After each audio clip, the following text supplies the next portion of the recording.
Good morning mga kalaro. Narito na naman tayo sa ating kusina para maglaro tayo ng ating pananghalian.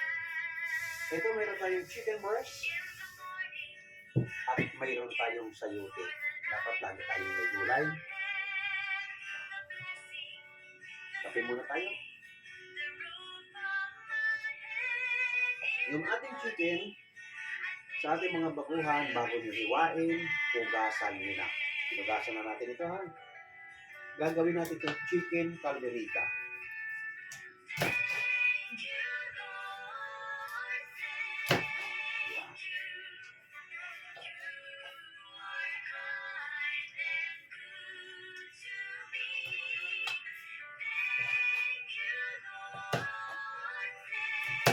Yan lang ang pagayat natin ng chicken.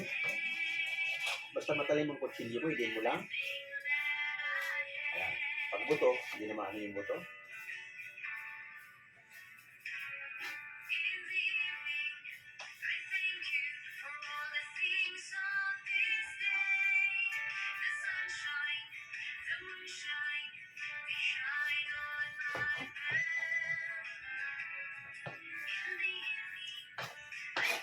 Ang kakain nito ay sinawit ko na yung anak ko rito na nangungupahan ng bahay kasi hirap siya sa pag-uupa. Mantalang bakante naman ito sa kwarto kasi yung may-ari ng kwarto nito may bahay na sa Batangas. Kaya naawa ko sa anak ko, hindi pa lumilipas ang isang linggo, may utang na naman siya. Kaya pinauwi ko siya rito para libre na ang upa. Kaya marami-rami na kami kakain dito. Dalawa silang mag-asawa, tapos may dalawang bata, apat, dalawa kami, bali, 6 na kami ngayon dito ang kakain. Kaya ito niluto ko, 1, 2, 3, 4, 5, 6, 7 person, pang 7 person ito. At ito naman lalagyan natin ng sayote. Kinuha ko yung ibang chicken na lamahan para matipid tayo sa budget natin. Gagawin natin itong gisalong sayote sa kamatis. Ayan. Ito ang laman, ginagayat ko, panglalahok natin sa sayote.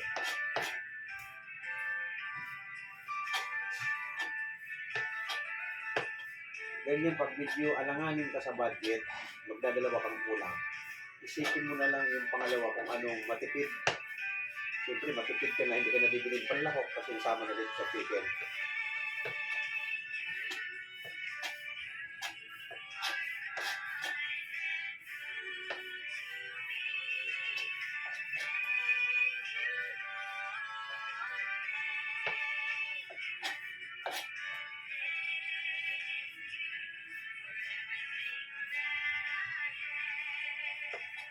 Ayan, marami dito. 1/4 na siguro ang ito.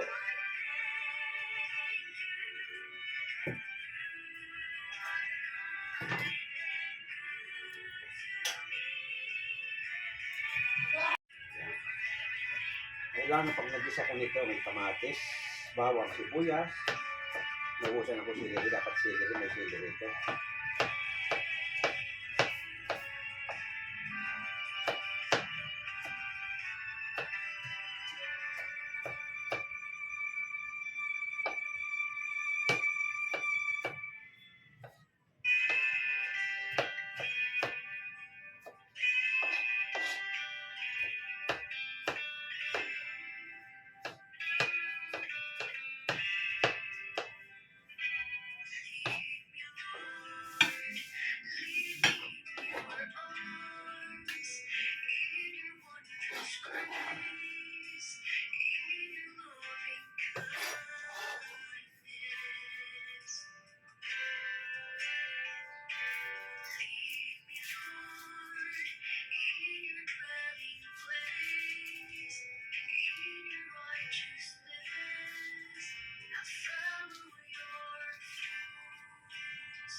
Ayan, panggisa natin.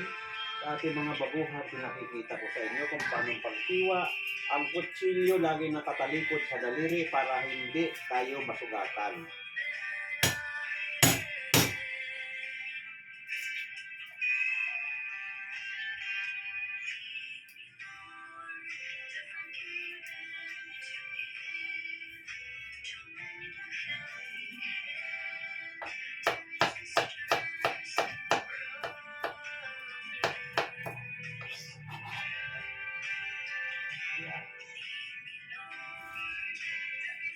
Ngayon ang ating sayute sa hindi pa masyadong mga marunong, paulit-ulit tayo kasi nga ang ating tutorial cooking, ipinaparating ko sa ating mga baguhan na wala pang kaalam-alam sa kusina. Ngayon kung interesado ka sa kusina kung para ka matuto, kahit sa pamagitan ng pagtiwa at pagbalat, ipakikita ko sa inyo. Itong sayute buo, kailangan hihiwain mo ito. Dalhin mo rin sa piler ito, pili ka mga git-git nito, ganun din. Kaya mas gusto ko pang kinukutsilyo ko. Kaya ng piler ito. Kaya lang itong pagdating dito sa mga ang sayuti natin na may gulugod, hindi makukuha ng piler. Kaya ang gagawin mo na naman, hatiin mo na lang. Yan. Kaya pag hinati mo ng ganyan, huwag mong babalatan na hindi mo padaanin sa tubig. Masisira yung kamay mo, didikit, mababakbak yung palad mo. Kaya ilublog mo sa tubig. Ayan. Ayan. Ayan. Yan. Nakalublog sa tubig. So yung dagdag niyan, pag hinawakan mo rito, hindi na didikit kasi nahugas na.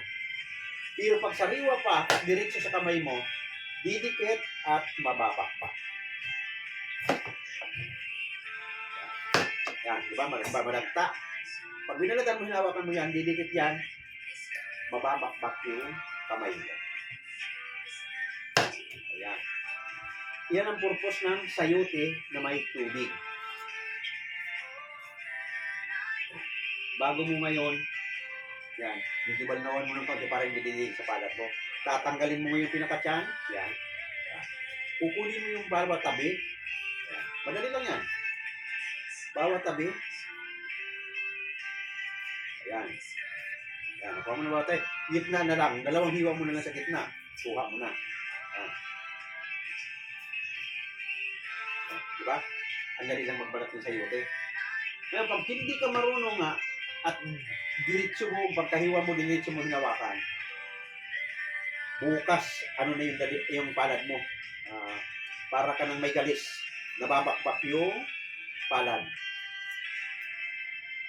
Yan ang ano ng karamihan na hindi pa alam ang pag-prepare ng ating sayote. Kailangan ibabad mo sa tubig para hindi didikit sa palad. Ayan. 4 na hiwa lang, balat na. Yan. Basta yung mga unang yung hiwa, kunin mo yung tabi, sinundo yung gulugod. Yan, gulugod na ganyan. Yan. Pag gitna, magmukha mo na, 2 hiwa lang.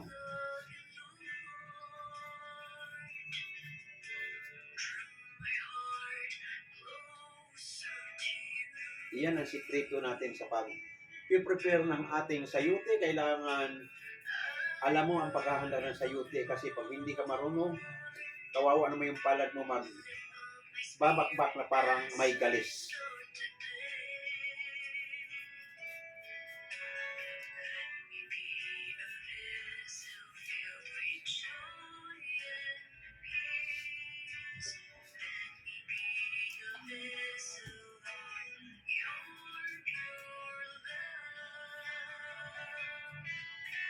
Ito, pagdating dito sa may bandang ibaba, yan, lulugot niya. Mahirap ng pilir.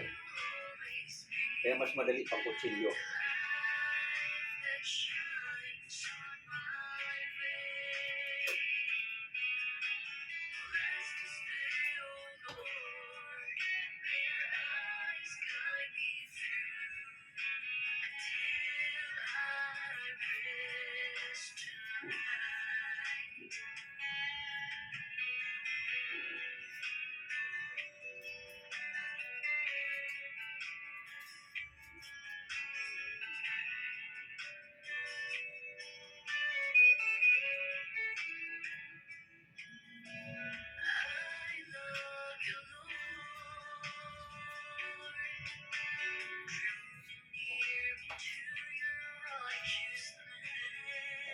Ito, meron pa siya.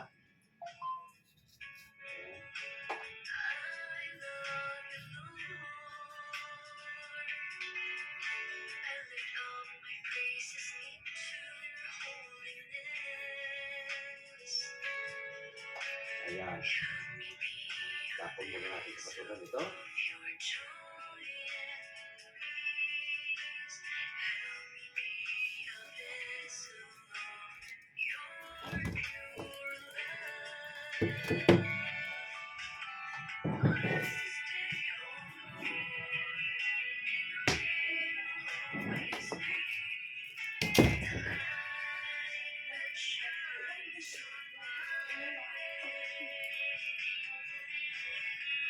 Okay, yung paghihiwa na natin ito, at yung sinasabi ko nga sa inyo, sa ating mga babuhan, pag naghiwa ka nito, yan, kahit hindi mo tingnan, itong kutsilyo nasa likod ng kamay mo.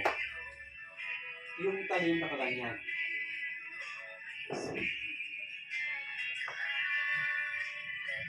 Ayan. Kahit hindi mo siya tingnan, yan, kahit hindi mo siya tingnan, pag hininda mo yung kutsilyo, ang tumatama lang sa likod ng kutsilyo yung kamay mo. Ganyan.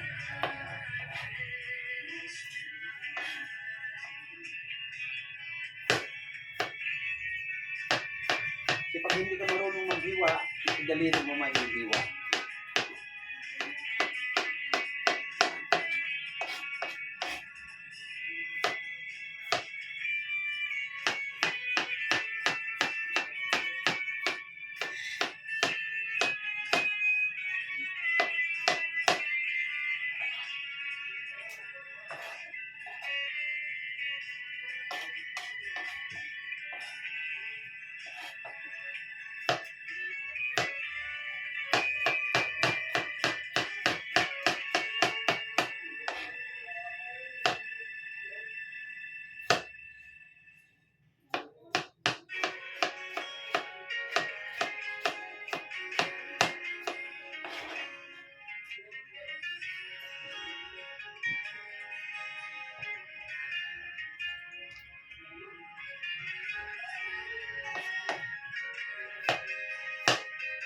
Kailangan kabisado mo ang kutsilyo mo. Pag hindi mo kabisado, masusugat ang daliri mo. Mahirap mangusina na may sugat ang daliri. So, umpisa, di baling mabagal. Basta ingat lang na hindi mahiwa ang daliri.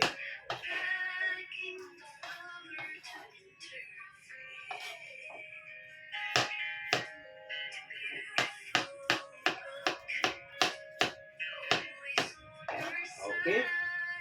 Punta na tayo sa kusina. Sa aking mga nagsusubaybay dyan na gusto mapanood ng ating TikTok, suspendido na naman ako kay TikTok. Ay, ko na, hindi na ako tinigilan ni TikTok ng... Hindi ko alam ano ng mga violation niya.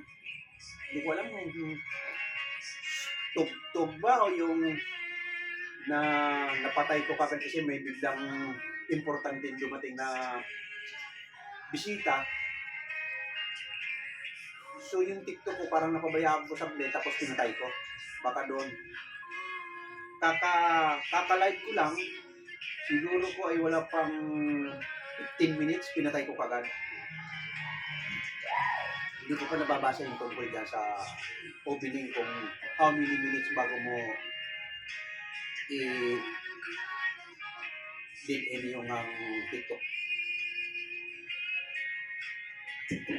Okay, punta na tayo sa kusina para matapos yung ating obligasyon. Unahin natin ito masyadong gulay.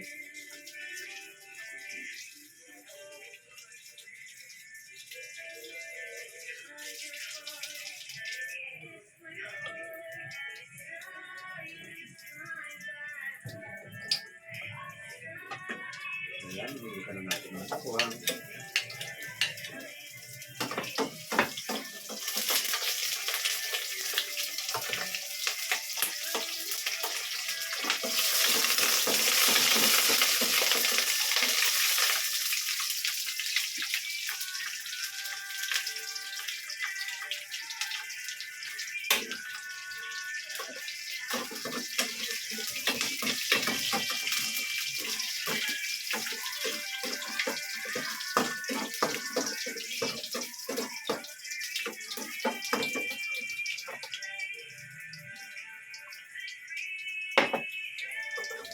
natin ang sibuyas.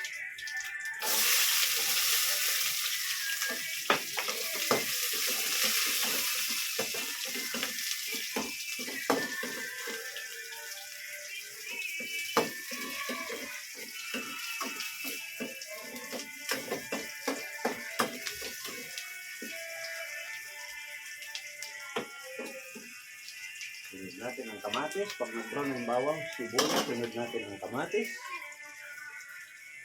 Ayan.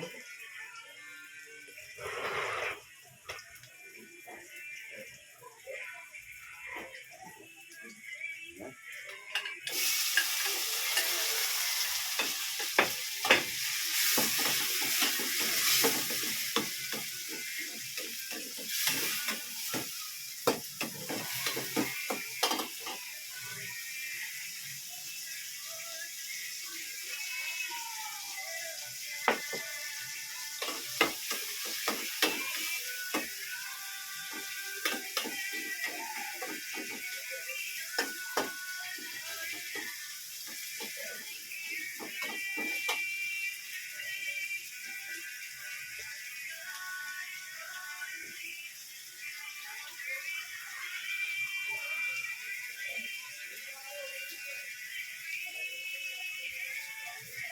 Okay, sunod natin yung chicken.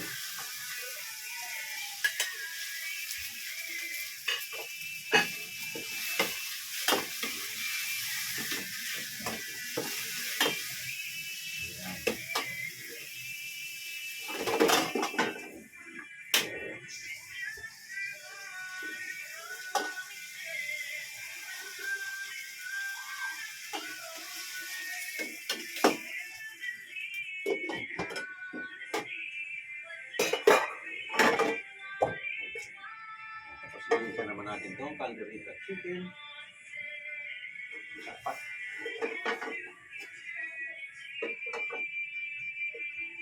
Okay.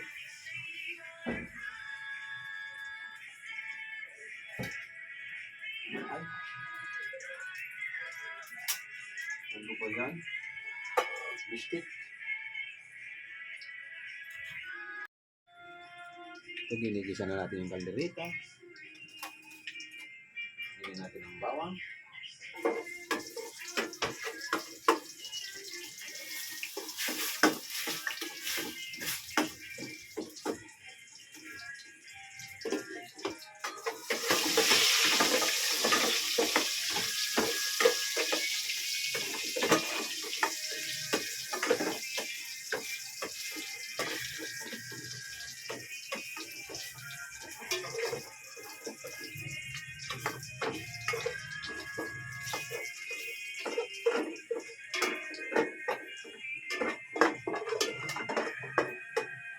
Sunod natin ang sibuyas.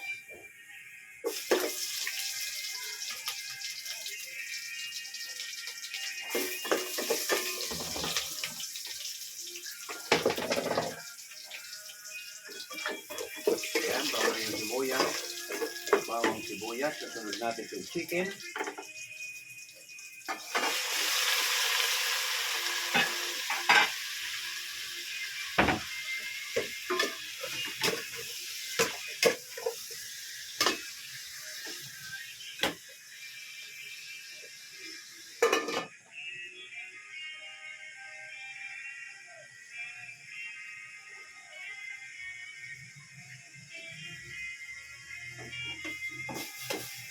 Pero para madurog yung kamatis, kailangan hindi natin para hindi bubo yung kamatis.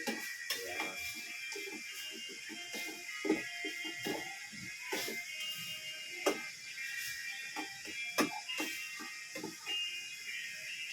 Ayan. Lagyan natin ang pamintang dilong.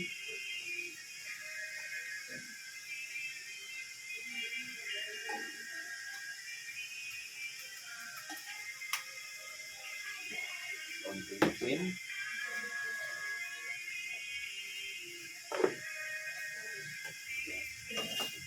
Hindi natin ilagay ang sayote.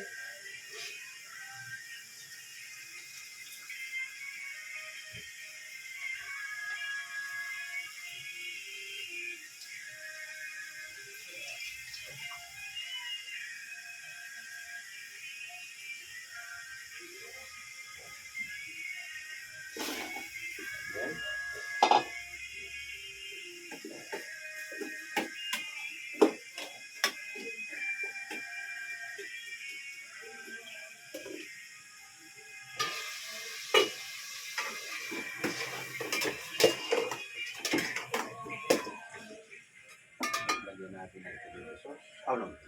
Soy sauce muna para hindi anemic yung ating kaldereta. Laging may yung ating kapang kaldereta. Para hindi mabutla. Ilalagay natin.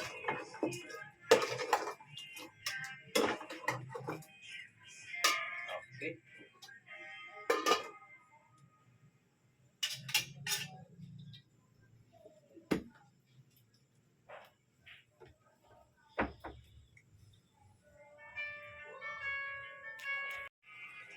Ito, tapos na yung ating mga putahe.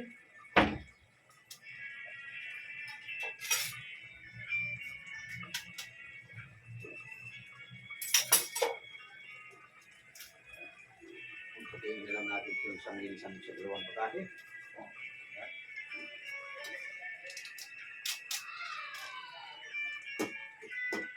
Dito lalagyan natin ng patis, yung ating gulay.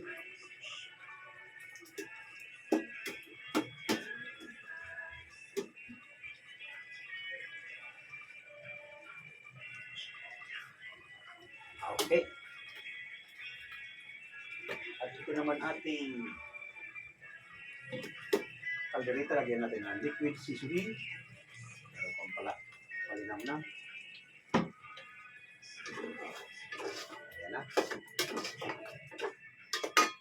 Sabay na natin patayin.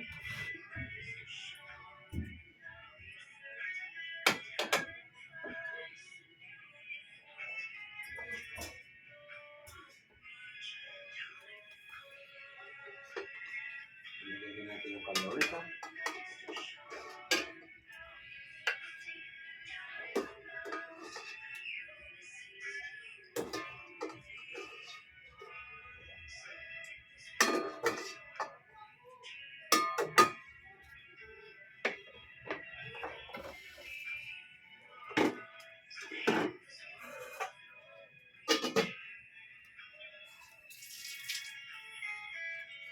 Yung ating sayote naman.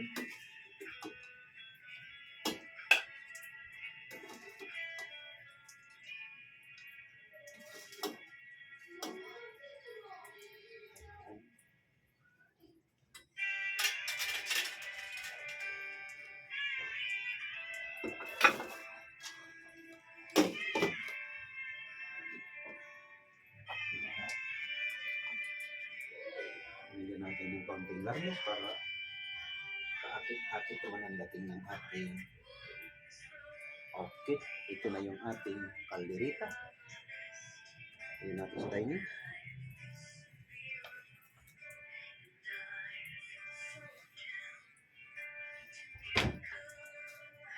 At ito naman yung ating gisadong sayote.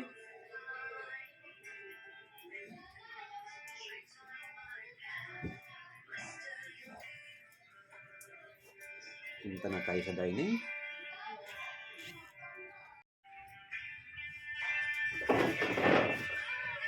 Okay, ito na yung ating finished product ng ating chicken caldereta. Ito. Tikman na natin ang chicken caldereta.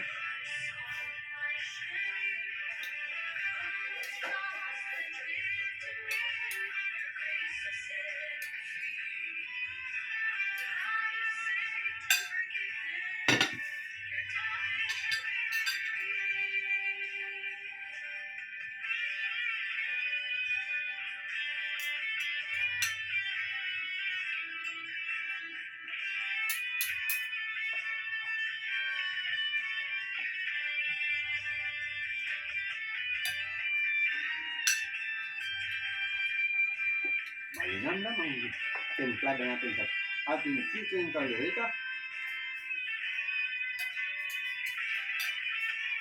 Lagi hindi nawawala ang tomato sauce, tomato paste, kombinasyon ng cheese, kahit anong klaseng cheese ang ilagay mo, at liver spread. Magbaka, magkambing, magchicken, magpato, ang ating caldereta. Iyon ang mga importanteng panangkap natin.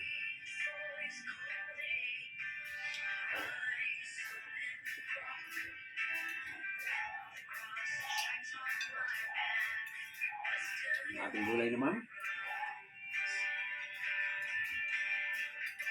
Dapat lang lagi may gulay tayo sa ating katawan.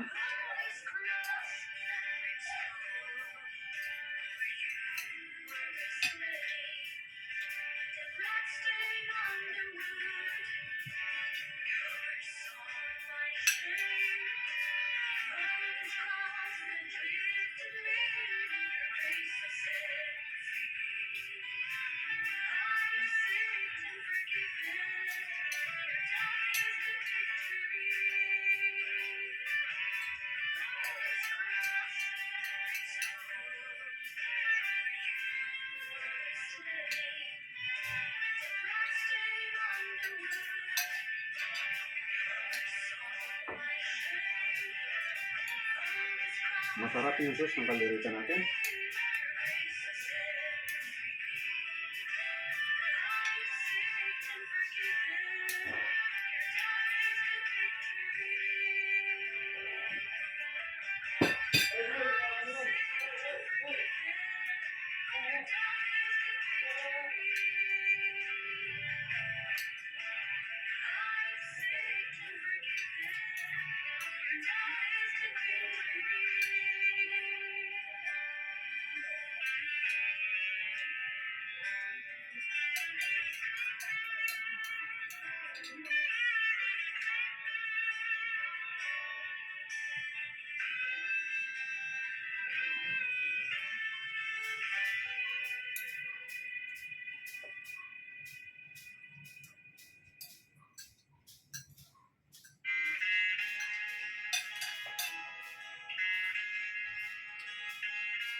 Thank you, Dad. At nabusog din naman tayo sa isang umaga. Sa ating mga taga-subaybay, ito na ang ating finished product na ating niluto ngayong umaga ay chicken caldereta at gisadong sayote. Sa ating mga baguhan at sa ating medium hirap ang pamumuhay, ika nga manipis ang bulsa, madalas tayo nagluluto ng gulay tulad ng sayote. Pinakita ko sa inyo ang preparasyon ng ating sayote. Yung panlahok natin sa sayote, hindi lang chicken, pwedeng baboy, pwedeng seafood, hipon man o ano man, pwede dyan sa gulay natin. Ngayon, ang ating chicken caldereta, pag manipis ang bulsa mo, malaki ang gastos. Kasi bibili ka ng reno, bibili ka ng piso, tomato sauce, tomato paste, laging magkukumbay niya. Pag ginisa mo, lalagyan mo konting soy sauce para hindi anemic ang kulay. Okay, sa ating mga taga-subaybay dyan, huwag natin kalimutan pindutin ang subscribe button at like. Maraming salamat. At susundan natin ito ay sa Monday. Okay, maraming salamat. Bye-bye sa inyo lahat yan.